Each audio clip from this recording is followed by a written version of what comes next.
how many autos are in here? Currently, right now, we have 5 automatics, and we're working on adding our 6th one in the next few months. How many dryers? At this time, we have 3 dryers.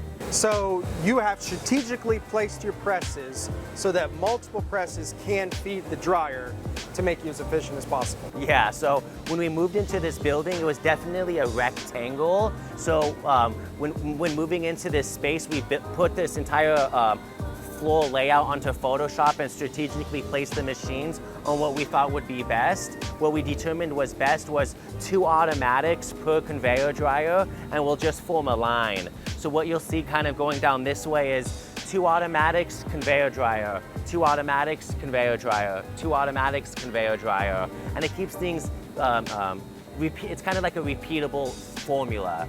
So And some of the dryers have multiple belts, some of them have just one.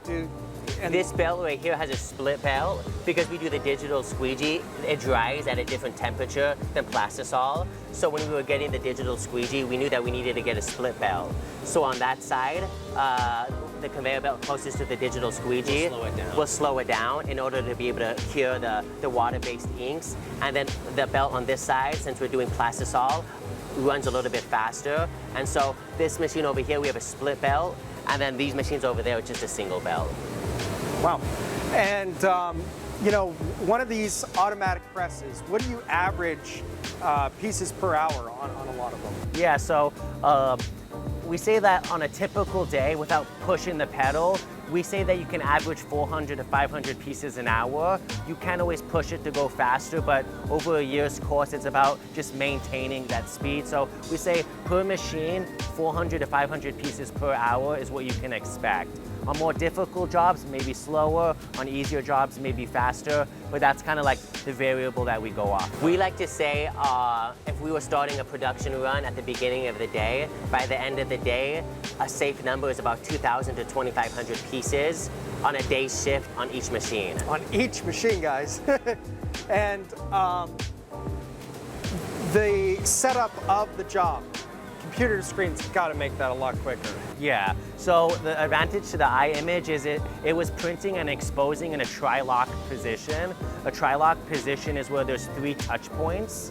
And so by keeping all screens printed and exposed in that tri-lock position, you take it to the machine, get those 3 touch points to be the same, and it allows you to just slide in that screen, lock, and then go. Basically, we've eliminated the setup time involved with setting up the machines. With these machines now on all of the machines, you can put in the screen, and by using the tri-lock attachment, all of the screens are automatically registered. So you can simply put the screen in, put the next screen in, and bank that it's going to be registered. And bank that it's going to be registered. So the setup time, when we've combined the eye image with the tri-lock attachment, has increased our setup times.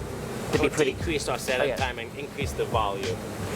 And again, it's not fun to be able to have to micro-register every little thing versus get it in there and be as quickly as possible, because you only make money when garments are coming off the machine. Yeah. You know, that's the ultimate goal. So that's our screen printing department in a nutshell. That's how we have it set up.